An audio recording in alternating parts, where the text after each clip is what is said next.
Bismillahirrahmanirrahim. Assalamualaikum warahmatullahi wabarakatuh. Alhamdulillah, wassalatu wassalamu ala rasulillah wa ala alihi wa ashabihi wa man tabi'ahum ila yaumil qiyamah. Amma ba'du, Allahumma anfa'na bima 'allamtana wa 'allimna ma yanfa'una wa zidna ilman. Walhamdulillah min kulli hal wa a'udzu billahi halin alinnar. Allahumma faqihna fi nikmatan wa ta'wil. Allahumma 'allimna minhu ma jahiltu, dzakirna minhu ma nasitu, wa 'allimna fasihatan fil lisan wa baghlati fil kalam. Allahumma zidna ilman nafi'a wa fahman nabiyyin wa hifdzal mursalin wa ilhamal malaikatul muqarrabin wa ilmul ulama'il 'amilin wal musannifil mukhlisin al hadin wa ilmul ulama'il mufassirin wa muhadditsin. Allahumma zidna ilman nafi'a wa amalan maqbula wa rizqan thayyiba. Allahumma barik lana fi umrina, Allahumma barik lana fi rizqina, Allahumma barik lana fi azwajina wa auladina wa abina wa ummahatina. Allahumma zidna ilman nafi'a bi rahmatika ya arhamar rahimin. Amin ya Allah ya rabbal alamin. Bapak Ibu yang dirahmati Allah, alhamdulillah di kesempatan yang mulia ini kita dipertemukan Allah mengisi waktu setelah kita melaksanakan sholat maghrib berjamaah. Semoga setiap fase kehidupan yang Allah berikan, Allah mampukan kita untuk diisi dengan amal soleh. Sekalipun ruang untuk berbuat dosa juga memang besar, tapi kita tidak untuk sengaja berbuat dosa, akan tetapi karena kebodohan kita terhadap ajaran Allah sehingga kita berbuat salah. Semoga kesalahan apapun yang kita lakukan Allah ampuni. Sekalipun Allah telah memberikan garis-garis bahwa ada 3 kezaliman yang satu tidak Allah akan ampuni dengan alasan apapun. Yang kedua, kezaliman yang Allah akan ampuni. Yang ketiga, kezaliman yang Allah serahkan, apakah akan diampuni atau tidak. Mana yang tidak akan Allah ampuni? Ketika seorang hambanya punya dosa musyrik, maka dosa musyrik inilah yang tidak Allah akan ampuni dengan alasan apapun. Maka kita berlindung kepada Allah, semoga kita dijauhkan dari dosa musyrik. Kenapa dosa musyrik ini tidak Allah ampuni? Karena tidak ada Tuhan kecuali. Lalu ada orang yang menisbahkan Tuhan selain Allah. Tentunya ini sebuah nisbah yang gak baik, sehingga Allah tidak mau kompromi. Kamu musyrik gak taubat sampai mati, aku tidak ampuni. Maka ini yang dosa kita hindari, karena inilah dosa yang besar, dosa yang tidak Allah ampuni. Yang kedua, dosa yang Allah akan ampuni jika Allah berkehendak mengampuni. Maduna dzalik lima yasa. Dosa seperti apa, Ustaz? Orang beriman kepada Allah terikat syariat. Di antara syariat yang hubungan hamba kepada Rabb itu seperti sholat.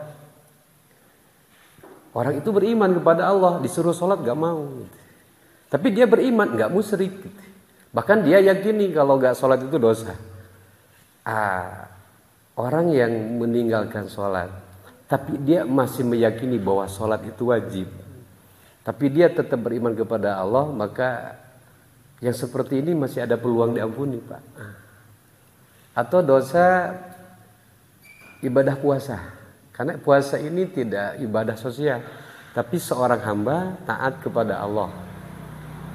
Malahan dia gak puasa, padahal puasa itu wajib. Ketidakpuasaan dia, tapi dia yakin bahwa saya gak puasa itu dosa. Tapi ketika dia mau melakukan, enggak. Maka ini dosa yang masih ada kesempatan untuk diampuni. Cuman masalahnya Pak, nanti di akhirat ada mesin cuci. Mereknya ada 7. Ada yang mesin cuci mereknya Jahanam. Itu mesin cuci itu. Termasuk orang yang meninggalkan sholat itu kan mesin cucinya sakor. Itu mereknya mesin cuci mereknya sakor. Itu bagi orang yang meninggalkan sholat. Ada yang mesin cuci untuk orang yang mulutnya suka gunjing orang. Dia beriman tapi mulutnya suka gunjing orang, suka mencela orang. Punya harta gak suka pakai, apalagi membagikan.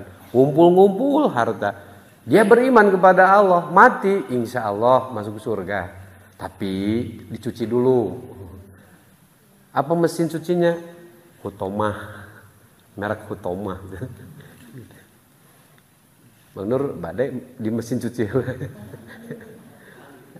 Nauzubillah min.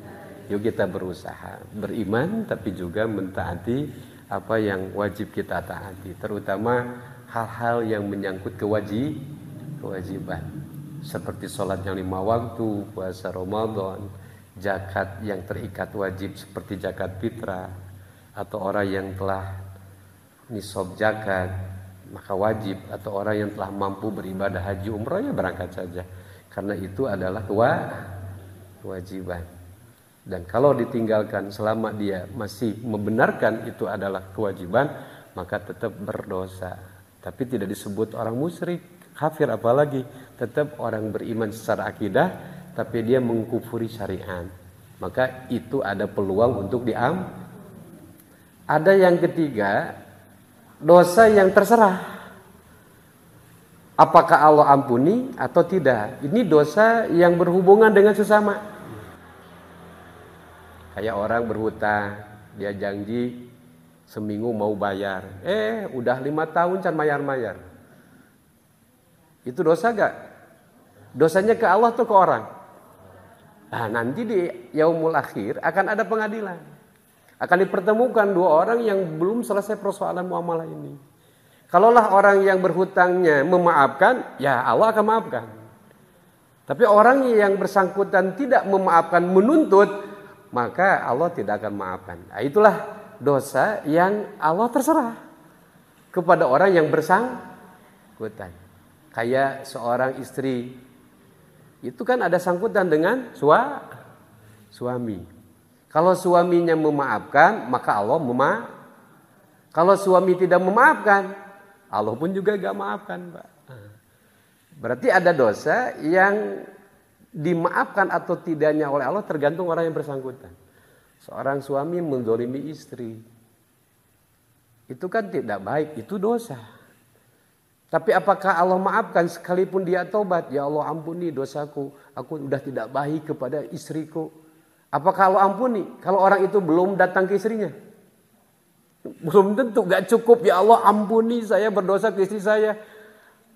Gak tahu, kamu datang dulu tuh ke istri kamu. Kalau istrimu memaafkan, Allah ampuni. Kalau tidak, gak bisa. Nah, itulah dosa Pak yang gak bisa cukup dengan istighfar. Dosa yang gak cukup kita minta ampunan kepada Allah, padahal dosa itu menyangkut dengan orang. Nah ini yang paling berat tuh dosa ini Pak. Maka saya gak kebayang orang itu korupsi Pak. Coba orang yang korupsi itu dosa ke Allah atau dosa ke rakyat? Ke rakyat Pak. Berarti minta maafnya ke siapa? Satu saja rakyat gak terima permohonannya, maka tetap Allah adili. Ya Rob, aku ini rakyat. Dulu aku hidup dengan kelemahan dan kesusahan. Aku berharap pemerintah mengayomi kami ya Allah. Sampai anakku ya Allah kelaparan sampai mati. Pemerintah gak mau peduli padaku. Hari ini ya Allah aku menuntut pemerintah. Mau apa coba? Apakah itu tidak akan ditegakkan keadilan di akhirat tentang hal itu? Maka gak kebayang dosanya korupsi itu. Maka gimana Ustaz dosa korupsi itu? Apakah diampuni karena pergi umroh? Enggak Pak. Kalaulah dosa korupsi bisa diampuni karena umroh, enak Pak. Udah korupsi 1 miliar, umroh cuma 30 juta. Enak Pak kalau dengan umroh bisa diampuni? Ya enak lah. Korupsi 3 miliar, umroh 10 kali. 10 kali 30 juta berapa? 300 juta. Batinnya gede kan ya? Ya kene batinnya Pak. Lamun karena umroh dia akan diampuni ya enak Pak. Ya udahlah saya korupsi. Nantilah umroh 10 kali. Diampuni sekalipun umroh ke umroh kafarun minadzunub. Dosa yang mana yang diampuni itu? Karena ada dosa yang tidak bisa Allah ampuni kecuali yang bersangkutan memaafkan. Dosa yang mana? Ya itu dosa yang korupsi. Gak cukup dia istighfar, gak cukup dia pulang pergi ke Mekah untuk umrah atau haji, lalu dia bebas dosanya, enggak. Yang mencuri ayam saja akan diadili. Ya Allah, apa?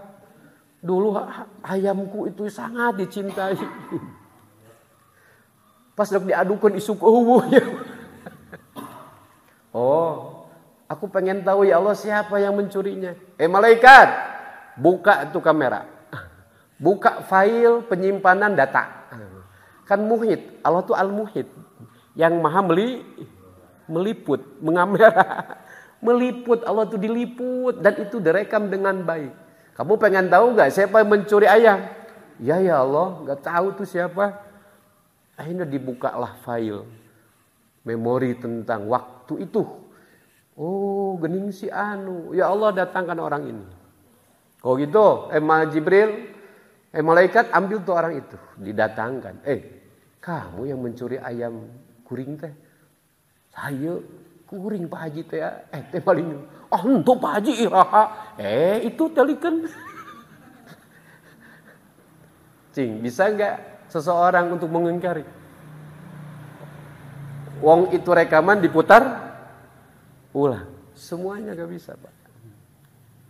Oh iya Pak Haji gimana? Oke. Ya Allah aku nuntut. Orang ini telah mencuri hakku, maka aku tuntut amalnya untukku ya Allah sebagai penggantinya. Amal solehnya ada gak malaikat nih? Ada ya Allah. Apa? Ya dia ada ini. Ya udah bayarin. Seperti itu. Jadi dosa kepada manusia itu jauh lebih berat Pak. Syukur kalau memaaf. Kalau tidak memaafkan gimana? Seorang suami berdosa ke istrinya kalau memaafkan suami dapat ampunan Allah. Kalau tidak, maka ibu mau nggak memaafkan suami? Maafan mah kasihan mulanya. Baiklah maksakan ke hampura we nya. Kada khawatir tuh ibu geus capek dosa saeutik henteu dihampura ke neraka, khawatir tuh. Ya udah lagi jadi pemaaf. Sami Pak kita juga menjadi suami itu gak sempurna. Tapi kenapa tidak kesalahan istri tidak kita maafkan? Kenapa? Karena dosa ini tidak Allah ampuni kecuali sesama mereka untuk saling maaf. Kan cuman kira-kira Pak rakyat yang sengsara, rakyat yang tertindas, rakyat yang haknya diambil, kira-kira mudah gak dia memaafkan penjabat yang korup? Saya yakin enggak. Kalaulah ada 1 juta, 1 saja gak terima, tetap harus ada pengadilan. Inilah beratnya dosa dengan sesama. Atau ibu pernah ke tetangga pinjam ayana piring, pinjam ayana senok, nginjem piring. Ya sabaraha 2 losin. Yang senok nasa kalian. Dipinjamkan tuh. Perabot 2 losin piring, 2 losin sen. Pas balikna piring tinggal eueuh 3, senok eueuh 2. Barijeng teu digen. Itu seakan-akan sepele, Pak. Tapi itu kan hak orang, itu kan milik orang. Kalau tidak digenti, kalau tidak minta ayeuna maaf, lalu tidak dimaafkan, maka wajib untuk diganti. Kalau tidak diselesaikan, nanti akan ada tuh di akhirat. Ya Allah, apa dulu aku pinjamkan piring 2 losin, eueuh 3. Senok 2. Pas ku abdi ditanyakeun, nganon morongos Gusti ka abdi. Tapi tidak mung pas saya ngelehan we. Tapi ya Allah, karena Engkau zat yang mau memutuskan segala urusan, hari ini aku minta keadilan-Mu ya Allah. Malaikat ambil tuh orang itu. Didatangkan tuh ibu. Dulu kamu nggak pernah minjam piring, minjam senok. Iya. Terus yang 3 kemana? Yang 2 kemana? Kenapa nggak dipulangkan? Wah udah. Mau apa nuntut kamu? Ya amal ngajina kadiekeun Gusti gantina. Udah diambil. Berat gak bu kira-kira? Jangan dianggap sepele itu barang.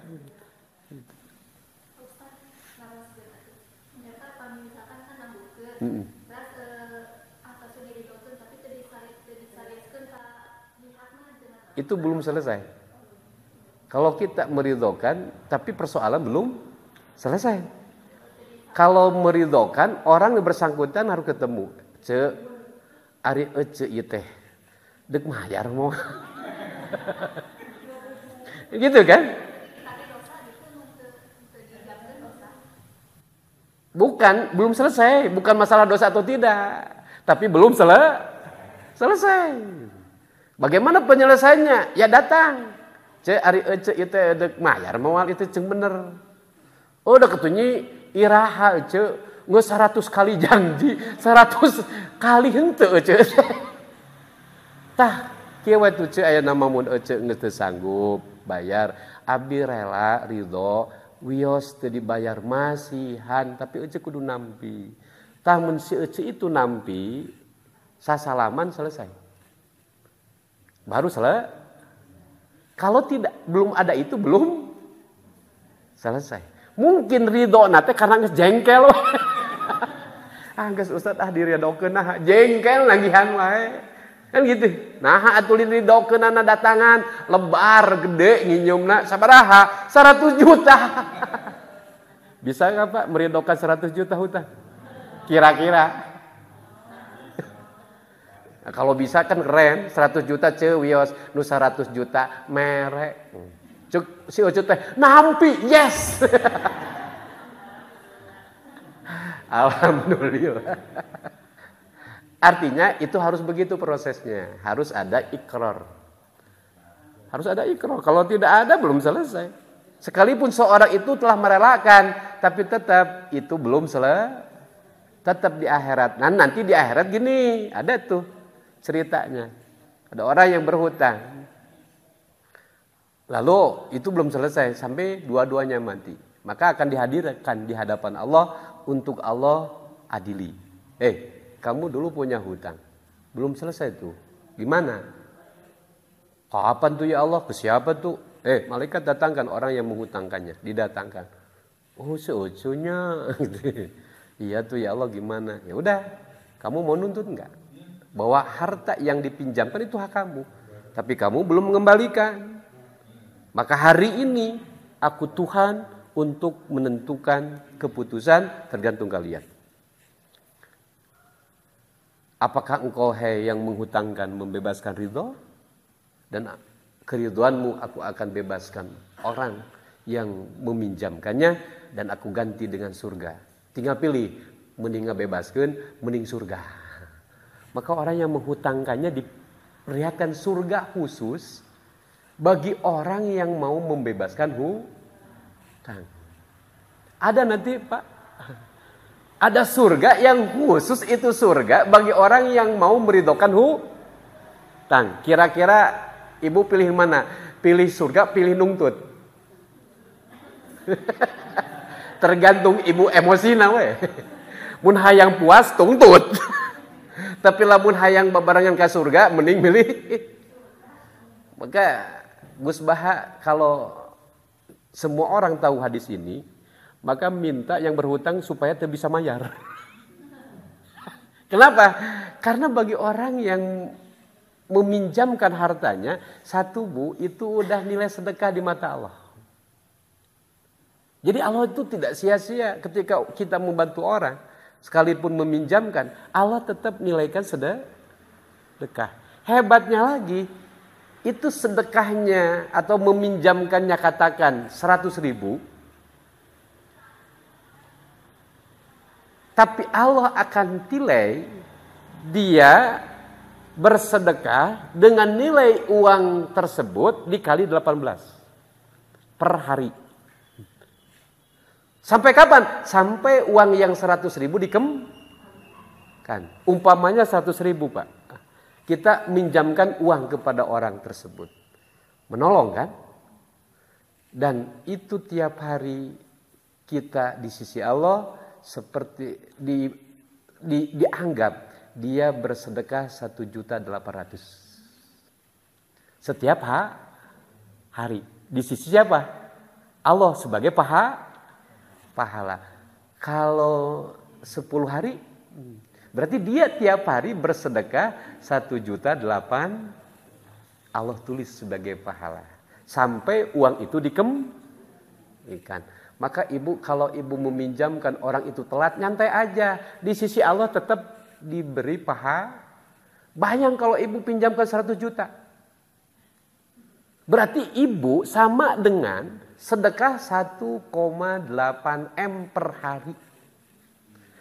Ada gak orang yang bisa sedekah 1,8 M per hari? Ada gak kira-kira? Dan itu bisa dapat pahala itu apabila kita meminjamkan uang tanpa minta bunga apapun, meminjamkan aja rela. Dan Allah akan hargai dia seperti sedekah 1,8 M per hari sampai uang itu dikembalikan. Keren gak orang itu? Mentak ibu yang menghutangkan nyantai aja. Allah itu gak sia-sia. Orang mungkin yang dibantu malah menyia-nyiakan kepercayaan. Sehingga ingkar janji. Tapi Allah tidak akan menyia-nyiakan kebaikan hambanya. Maka kalau udah Allah semuanya gak ada rugi Pak. Tapi orang yang ingkar janji itu udah jelas dosa, jelas rugi Bu. Tapi orang yang membantu orang sekalipun meminjamkan, tetap Allah akan hargai menjadi nilai-nilai sedekah sampai uang itu Coba upami terang kana hadis eta, kira-kira hayang buru-buru dibalikin atau angke deui. Da keren atuh coba. Minjemkeun 100 juta. Di mata Allah dia sedekah 1,8 M per hari. Keren ya Bu? Bisa ada yang sedekah gitu. Udah nginjemkeun 100 juta, antep bae teu dibayar-bayar oge. Itu keren Bu. Nah itulah Allah Pak. Karena Allah itu memang yang Rahman Rahim. Tidak akan menyia-nyiakan setiap amal kebaikan seorang apabila dia niatnya karena. Tapi gimana usah nginjemkeun tapi mental leuwih, eta mah beda judul. Eta mah beda enggak bisa dalil itu, Pak. Berarti dia dapat keuntungan langsung eta mah cash and carry dari orang itu. Allah enggak akan dijadikan reward atau pahala enggak. Kenapa? Karena dia itu mau meminjamkan gara-gara aya tamahan saya tak mah. Dalam tamahan mah moal naon. Gitu kan? Kan gitu. Betul-betul yang meminjamkan semata-mata karena Allah, karena niat memban. Enggak minta tambahan apapun. Itu yang dimaksud hadis itu. Tapi kalau yang meminjamkan sok atuh dinjemkeun 100 juta, kan oke baliknya jadi 150 juta. Eta mah moal menang pahala eta mah da bisnis eta mah gitu. Tong minta pahala nya ge ngabantuan eta mah bisnis gitu. Kayak itulah. Mudah-mudahan kita ini betul-betul untuk saling memaafkan, Pak. Apalagi kita tidak akan jauh kalau berdosa itu anu saimah, Pak. Maka ibu tong antosan Idul Fitrinya minta maaf ka salah kitanya. Pak jeung tatangga urang jeung pamajikan teh Mang Nur tong adaguan Idul Fitri lah. Kan gitu. Mun bisa mah ya tiap hari, kalau enggak atuh saminggu sakali we. Bari deuk malam Jumatan. Mah, naon Pak? Mama bapak hamburannya lintuh hoyong masih anu sae ka mama. Da bapak usaha teh da keur saha, keur bapak, keur mama, keur anak. Tapi mungkin harapan mama tidak sesuai. Maafin papa ya. Osok gitu Bu, si bapak. Osok gitu Tara. Aduh. Cing Nur lah ini mah malam Jumaah itu sambil sekali we Kang. Ya kita kan nggak tahu istri kita ini apakah diamnya dia karena seneng atau merenang geus kagok. Kagok pasrah, ada kagok Ustaz geus lah tarimakeun. Padahal kurang baik sebetulnya. Maka perlulah kita minta maaf. Begitu. Entong ngadaogan sebulan setahun saka. Ibu juga sama Pak. Mama minta maaf dalam pelayanan mama ke bapak itu kurang memuaskan. Memang mama berusaha untuk memuaskan bapak. Tapi faktanya segini adanya mama. Mohon maaf kalau bapak nggak merasa senang dengan mama ya. Oh gitu mah. Terus atuh kumaha? Boleh bapak tambah lagi. Oh ulai tambah bapak. Jadi namahan pak saya ada. Artinya perlulah kita untuk saling memaaf. Tadi khawatir ada dosa di antara kita dan Allah mau memaafkan apabila di antara mereka saling, kalau tidak ya enggak Allah gitu. Nah, itu kan apalagi dosa dengan orang itulah rada rumit. Allah itu Maha Pemaaf. Allah itu Maha Pengampun. Tapi apakah manusia punya sifat itu? Berat manusia itu. Apalagi nu nyeri, Ustaz, nanti esok aya istilah orang Sunda manaon? Kajen bumi hancur, moal ngahampura aing menyeri hate ku saeta. Celah aya apa anu seperti itu. Naudzubillah min zalika. Inilah yang tentunya kita hindari. Ustaz naon itu judul ngaji teh? Teuing judul tenang dia tadi. Asa ngobrol keneh, geus ngobrol apa lah. Ngaji. Kuma? Nya kan anu gah hutang saking ku keheulkeun antep lah mia pewe lah kayak ditagi di ahe. Cuma bisa mawana weh. Dan itu bukan main-main dan memang aturan begitu. Kalau ada muamalah yang belum beres di antara sesama di dunia, maka akan dibereskan nanti di akhir. Nah, maka ya kita berusaha untuk sebelum mati itu, maka saur sepuh mah kade memeh maot teh mun bisa mah beberes heula. Kan gitu. Ya. Kenapa coba? Itu para sahabat, bahkan Nabi sendiri orang yang dosanya zina gak sholat, mau menyolatkan. Kan gitu. Tapi orang yang berhutang, Rasul mau gak menyolatkan? Nah, ini kan jangan dianggap, karena ada kedzaliman. Tentang harta orang yang dipinjam tapi tidak dikembalikan. Itu ada kedzaliman. Gitu kan. Maka di Quran itu ada bab dayan khusus. Itu surah Al-Baqarah. Bahkan kalau kita lihat di tafsir Ibnu Katsir, orang yang paham senang ngahutangkeun, Pak. Tapi orang yang paham juga dia berusaha untuk tidak berhutang. Aneh itu. Kalau kita paham tentang hutang, senang ngahutangkeun, tapi dia berusaha tidak berhutang. Kalau paham. Kenapa? Karena pahala membantu orang sekalipun hutang besar tuh pahalanya. Tapi juga dia takut berhutang, maka berusaha untuk tidak berhutang. Maka ada dua, ini juga harus jadi hiji pelajaran. Ada dua anak kakak beradik, ayahnya memberi amanat. Nah, dua hal aku amanatkan kepada kalian. Dan camkan ini dan lakukan. Anda akan baik. Kamu jangan berhutang. Jangan menagih Jadi cek ayahnya jangan menagih hutang. Dan kamu berusahalah jangan sampai punggungmu kena matahari. Akhirnya dua hal inilah yang jadi amanah. Yang satu jangan menagih hutang. Yang kedua berusahalah punggungmu jangan kena panas matahari. Ternyata dua anak ini menafsirkannya beda, Pak. Akhirnya orang bapaknya meninggal, dia tumbuh besar, dua hal ini dipakai. Ternyata kakaknya, dia usahanya bangkrut.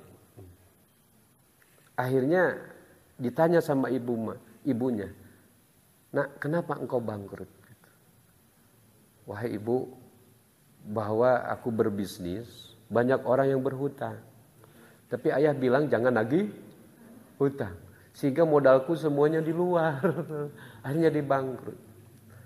Dan yang kedua, ayah bilang jangan kena matahari. Maka setiap saya pergi bekerja selalu naik taksi. Supaya ulah naon. Kan gitu. Tapi usahaku jadi bangkrut. Tapi di sisi lain adeknya malahan hebat. Ditanya adeknya, "Nak, kenapa engkau gak bangkrut?" Dan kata ayah, "Jangan menagih hutang. Maka aku tidak pernah menghutangkan." Jadi adeknya mah tara ngahu. Coba lamun teu ngahutangkeun. Nagih hutang teu? Maka adeknya itu tara ngahutangkeun. Sehingga kata ayahnya, "Jangan kamu menagih." Ternyata adek nama tara ngahutangkeun. Matak modal nanti bisa dikelola. Jeung tara nagih hutang, da tara naon. Terus karena ayah bilang jangan punggung ini kena matahari, maka sebelum matahari terbit saya udah pergi. Dan baru pulang sehabis matahari suruh. Artinya adanya mah hemat. Naik ojek gue, ngan ini teh subuh ke. Lagi lancungna, oh karena taksinya mahal atuh jadi bangkrut. Apa pelajarannya? Ternyata katanya sama tapi pemahamannya mata ternyata bener ngahutangkeun teh bakal bangkrut teh Pak. Komul teh wagi nagih mah. Nah itu di antara cerita gitu. Maka apa yang ingin saya sampaikan di sini ya mudah-mudahan ayat ini menjadi berkah bagi kita. Di surat Al-An'am Allah bilang begini, wa huwallazi yatawaffakumul lail wa ya'lamu ma jarahtum bin nahar tsumma yab'atsukum fi liyuqda ajalum musamma. Ini Allah memberitahu bahwa dialah Allah yang mewafatkan kalian di waktu malam. Makna wafat di sini adalah tidur. Jadi Allah yang menidurkan kalian di waktu malam. Kalimatnya wafat. Wa ya'lamu ma jarahtum fin nahar. Tapi Allah yang tahu apa yang menjadi hak kamu hari besok. Sehingga Allah yab'atsu fihi. Allah membangkitkan kalian fihi di waktu siang. Untuk apa? Liyuqda ajalum musamma, untuk menjalankan sesuai dengan apa yang telah Allah tetapkan, bahwa umur kamu 60. Maka dibangunkan itu untuk memenuhi apa yang menjadi target atau cadangan atau istilah lain jatah. Artinya kita tiap hari wafat, Pak. Jadi tidur itu maknanya wafat. Kalaupun dibangunkan karena kita masih ada jatah untuk hidup. Summa ilaihi turja'un. Kemudian kalau itu habis, maka apapun alasannya kalian akan dikembalikan kepada Allah. Di sini kalimat marji'ukum, kembali. Berarti kata kembali ini menunjukkan bahwa kita ini bukan penduduk asli bumi, Pak. Yang namanya kembali alias mudik berarti kembali ke tempat asal. Berarti kalau begitu kita ini manusia penduduk asli bumi atau bukan? Kalau kemudian nanti akan ternyata kita ini di Quran disebut anak cucu Adam. Adam diciptakan oleh di bumi atau di surga? Di bumi atau di akhirat? Dulu bapak kita diciptakan di akhirat. Berarti Adam dan Hawa itu memang diciptakan bukan di dunia, tapi di mana? Maka Adam baik jasmani dan rohaninya itu diciptakan di negeri asal semua makhluk. Kita manusia. Maka Adam itu jasadnya ori, Pak. Produk ahe. Tapi anak cucunya kemudian jasadnya ini diciptakan di bu. Tapi ruhnya dari mana? Dari ahe, alam ajali. Berarti kita ini bukan penduduk asli. Maka Allah sering di Quran mengatakan ilaina turja'un. Ilaihi turja'un. Hanya kepada Allah kalian akan kembali. Ustaz, kalau penduduk asli bumi apa? Ya sabang saning cacing, Pak, belut. Eta tanu arah asli mah. Kita ini imigran. Dari negeri ae. Kita ini imigran, Pak. Angan cuman pertanyaan kita, kenapa Allah hadirkan kita di muka bumi? Huwaladzi khalaqal maut wal haya liyabluwakum. Dialah Tuhan yang telah menjadikan huwaladzi khalaqul maut, telah menciptakan dari asal yang mati disatukan dengan yang mana yang mati, Pak? Jasmani. Jasmani ini benda mati, Pak. Kalau kemudian ini jasmani bisa bergerak karena ada al-hayah, ada apa yang dimaksud? Ruhani. Maka kita disebut manusia itu ketika jasmani rohani bersama. Coba kalau masing-masing disebut manusia enggak? Kalau jasmani saja disebut naon, Pak? Mayit. Bahasa urang naon? Bangke. Ngan cuman ima bangke lauk, bangke jelem, eta hungkul ngaranna. Bahkan kalaulah bicara bangke, lauk jeung bangke jelema, hargaan mana? Lamun dijual payu mana, Pak? Coba. Berarti kita masih berharga itu karena ada haya, ada ruh yang menggerakkan jasmani kita. Dan Allah sebut waladzi khalaqul maut wal haya. Untuk apa ya Allah? Engkau satukan benda mati dengan yang hidup ini, jasmani rohani ini, liyabluwakum. Allah hendak menguji kali ayyukum ahsanu amala. Siapa di antara kalian yang sebaik-baik amal? Berarti kita di dunia ini disuruh apa? Beramal. Amal itu cuma dua. Ada yang amal soleh, amal salah. Berarti kita disuruh kompetisi, Pak. Kita ini disuruh untuk ada di dimensi permainan. Mun bahasa anak digital, dunia ini game, Pak. Dunia ini permainan. Yang namanya permainan, ada kawan, ada lawan. Butuh teu musuh, Bu.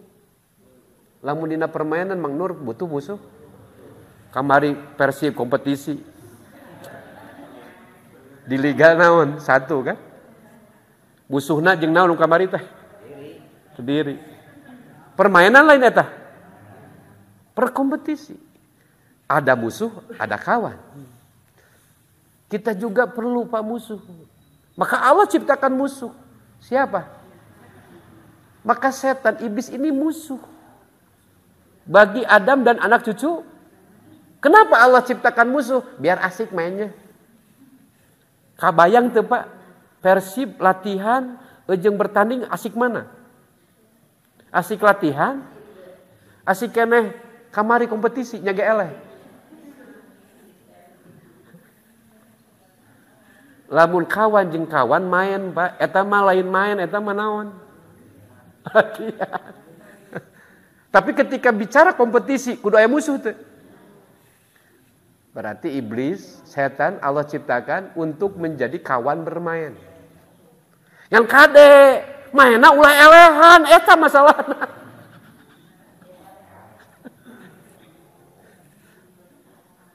Berarti mun kitu butuh iblis jeung setan. Butuh supaya naon? Supaya permainan ini asik. Yang harus kita Harus kita sadari bahwa di dalam permainan ini jangan sampai kita kalah. Itu saja, Pak. Padahal cek logika pikiran simkuring, Allah miwarang bener kan? Atau enggak sesuai Allah tetong nyiptakeun naon? Iblis dan setan ngapain jelema naon? Apakah seperti itu pikiran? Enggak begitu cara itu pikiran simkuring, Pak. Tapi kan wamal hayatad dunya lahmun walaib. Kalau istilah simkuring mah game. Kenapa? Karena memang hendak diuji. Tim itu disebut bagus dan jadi juara apabila ada ujiannya harus ikut main di kompetisi. Maka harus ada pertandingan. Apakah dia menang atau dia kalah. Sama kita ini dihadirkan di bumi untuk menjalani kompetisi. Dan Allah hadirkan musuh kita adalah syaitan. Ya Bani Adam, Allah ta'budus syaitan. Innahu lakum adum. Jelas itu ayat Quran. Hei anak cucu Adam, Allah ta'budus. Janganlah kalian mengikuti setan. Kenapa ya Allah jangan mengikuti setan? Lakum adu mubin, itu musuh yang nyata bagi kalian. Wa ani buduni hada siratal mustaqim, ikuti aku bimbing kamu ke jalan yang lurus. Udah dikasih pelaturannya. Terus dipasihan pengetahuan itu. Berarti kita tinggal oke, kamu main. Tapi ingat, permain ini ada musuh. Jangan ikuti dia, karena itu musuh. Ikuti aku. Aku bimbing ke jalan yang lurus. Apa bedanya apa dengan main kompetisi dah gitu. Gitu. Berarti orang kudu nyarekan iblis atau setan atau biasa-biasa saja. Gak harus membenci iblis. Yang ada, ini teori permainan, Pak. Kalau orang ingin menang, satu, pahami potensi diri, pahami kekurangan diri. Tapi di sisi lain, karena ini kita kompetisi, pahami kelebihan musuh, pahami kekurangan. Hanya orang yang menang, satu memahami kehebatan dirinya dan kekurangannya, tapi juga memahami kehebatan musuh dan kelemahan musuh. Hanya orang yang seperti itulah yang dia akan bisa bertarung dengan baik. Gimana caranya supaya bisa memahami potensi diri dan kekuatan musuh? Maka tanya kepada yang membuat permainan ini. Siapa yang membuat permainan dunia ini? Udah dikasih bimbingannya. Silabusnya udah dikasih, Pak. Berapa juz? 30 juz. Itu silabus kita untuk hidup supaya kita dalam permainan menang. Mudah-mudahan kita termasuk yang dan ibu kita, Pak, sadayana enak teh keur naon keneh urang teh?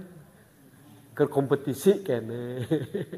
Kan gitu, ada permainan. Maka di ayat ini summa ilaina turjaun, pada waktunya semua akan kembali. Untuk apa ya Allah engkau kembalikan kami? Summa yunabbiukum bima kuntum ta'malun. Kemudian aku akan beritahukan kepada kalian apa yang kau ya Allah ketika kembali diberitahukan itu bima kuntum, apapun yang dulu kamu di dunia lakukan. Aku kasih tahu. Kamu di dunia begini. Artinya hari ini kita melakukan apapun, ngomong apapun, ada yang merekam, ada yang mencatat, ada yang mendokumentasikan, yang kemudian nanti begitu semua pulang, itu akan dikasih tahu semuanya. Ibu-ibu siap? Anu minggu kamari apakah nyarios naon? Pak? Tadi ending orang nyarios naon, mikiran naon, masih kan emut, Pak. Tapi catatannya ada. Dokumentasinya ada. Ya nanti kalau mau tahu bareng-bareng sanalah.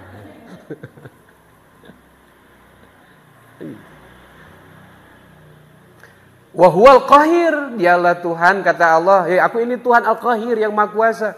Fauqa ibadi, di atas semua hamba. Jadi Allah tuh Maha Kuasa di atas semua hamba. Maknanya apa? Bahwa jangan lawan Allah. Maka ibu lamun bade ngalawan Allah pek, lamun aya peluang pimenangan pek lawan. Pak boleh melawan Allah pek, bapak dek ngalawan Allah mah. Lamun aya peluang bakal pimenangan. Pertanyaannya, ngalawan Allah bakal aya teu peluang menang. Lamun eueuh peluang menang, geus tong dilawan, mending ge naon? Mending ge samina wa atona. Kita melawan seseorang kalau memang ada kemungkinan menang ya lawan.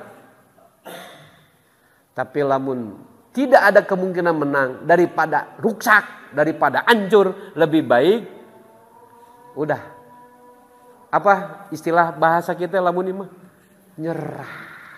Nyerah teh bahasa Arabna muslim. Orang yang menyerahkan dirinya seutuhnya kepada siapa? Al-Qahir fauqa ibadi, kepada Zat yang Maha Kuasa yang Dia berkuasa di atas hamba-hambanya. Maka daripada orang ngelawan Allah meningge nyerah. Samina seraya mengatakan inni wajjahtu wajha lilladzi fataras samawati wal ardh hanifa wa ma'ana minal inna salati wa nusuki wa mahyaya wa mamati lillahi rabbil la syarikalahu wa bidzalika umirtu wa ana minal muslimin. Mending nyerah. Berarti gimana Ustaz hidup ini? Kita harus mengatur hidup atau memahami hidup, memahami, menjalani dan menikmati? Ya udah, hemat Pak. Jangan mengatur hidup. Karena ini hidup udah ada aturan mainnya. Kalaupun kita pengen tahu, cari tahu kepada yang membuat kehidupan ini. Selebihnya, jalani hidup dan nikmati hidup dengan penuh ketaatan kepada Allah. Wa ani buduni hadza siratal Tapi faktanya kata Allah, walaqad adalla minkum jibilan kasir afalam takunu takilun. Tapi Allah bilang, sungguh kebanyakan.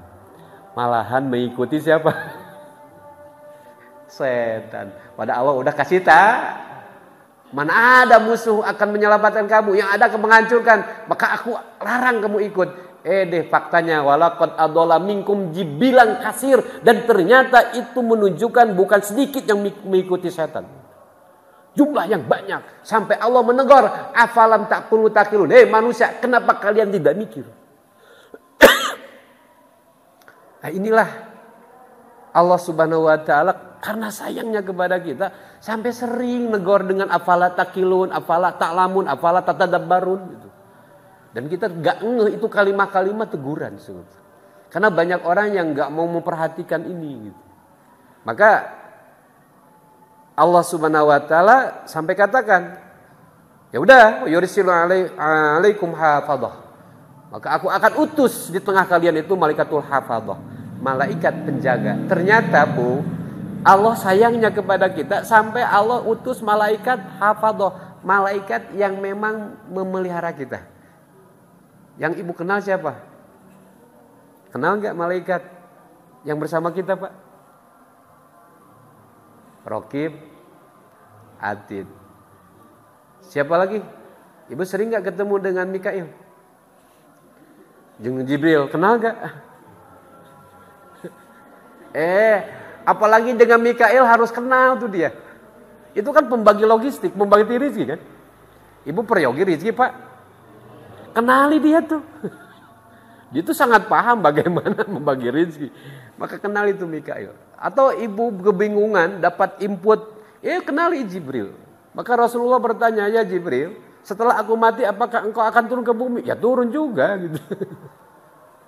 Enggak pensiun. Gara-gara Nabi nangis beres, memang Jibril pensiun gitu Bu? Enggak juga. Informan. Raqib, Atid, Raqib dekat, Atid menulis. Bahkan kata ulama, di kita ini setidaknya ada 8 malaikat tiap hari gak menjauhi kita. Maka kenapa dalam konsep Islam itu harus ada iman kepada malaikat? Agar kita sadar bahwa kita ini disertakan malaikat hafadhah. Sampai kapan? Hatta idza jaa ahadukumul maut, sampailah datang kepada kalian waktunya kematian. Tawaffahu maka Allah akan mewafatkan kalian hai manusia rasuluna dengan mengutus utusan-utusan kami. Ada malaikat yang khusus itu untuk datang mencabutnya nyawa. Maka kehidupan ini Pak gak ada yang pasti. Orang mencari nafkah, berusaha, berharap kaya. Pertanyaannya, orang yang berusaha pasti kaya gak? Orang berusaha tujuannya ingin kaya. Pasti kaya gak? Belum tentu. Anak disekolahkan, anak dipesantrenkan, berharap soleh. Pasti soleh gak? Belum tentu Pak. Maka kehidupan ini tidak ada yang pasti, ingat.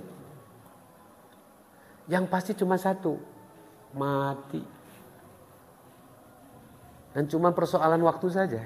Yang jadi pertanyaan ketika masa kontrak kita di dunia ini habis, maka gak bisa diundurkan atau maka Allah utus Rasuluna, utusan-utusan kami. Untuk apa? Untuk mewafatkan kalian. Wahum la yufarrituna tsumma rudu ilallahu maulahumul haq ala lahul hukmu wa asraul hasibin. Ini ada kata hasibin, maka pulangnya kepada Allah, enak tidak enak aku akan hisab kalian.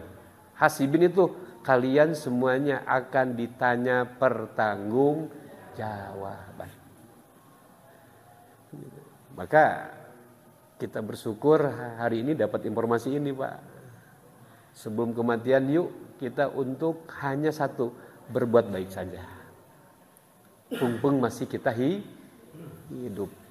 Kita sebagai suami Pak dek capek oke niatan lillahi ta'ala demi diri untuk keluarga. Itu keluarga berterima kasih kepada ayahnya, kepada suaminya. Syukur, kalaupun tidak Pak jangan sakit hati. Yang penting kita ini diamanai istri, anak, tetap kita berusaha untuk memberikan yang terbaik semata-mata karena Allah. Kalaulah satu saat istri bae Pak, eta teh normal kada RT. Normal alhamdulillah. Coba mun teu baud acan mah asa teu rame. Dan juga ibu ambil surga dari suami. Apapun alasan suami, itu adalah suami anugerah yang diberikan, yang jadikan peluang ibadah kita kepada Allah. Suami sesuai dengan keinginan nafsu, alhamdulillah. Kalaupun tidak, alhamdulillah juga. Alhamdulillah. Kenapa?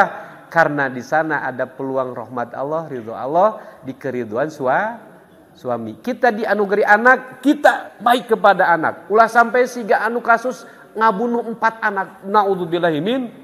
Sesusah apapun tentang ekonomi, jangan pernah kita putus asa membesarkan anak.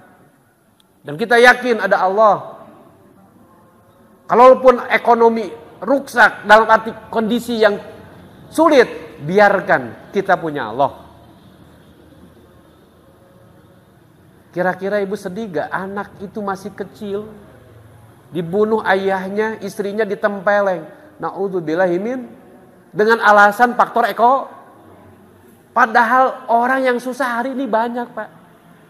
Tapi kenapa bisa melakukan itu? Masalahnya iman.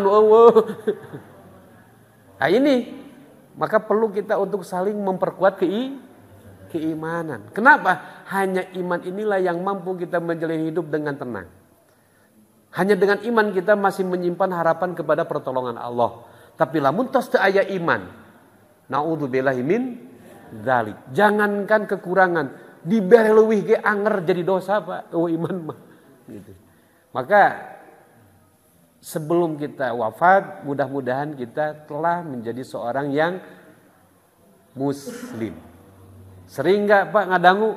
Ya ayyuhalladzina amanu ittaqullaha haqqa tuqatih wa la tamutunna illa wa antum muslimun. Kan gitu? Itu amanah Allah kepada orang beriman. Orang beriman bertakwa kepada Allah haqqa tuqatih, yang serius takwanya.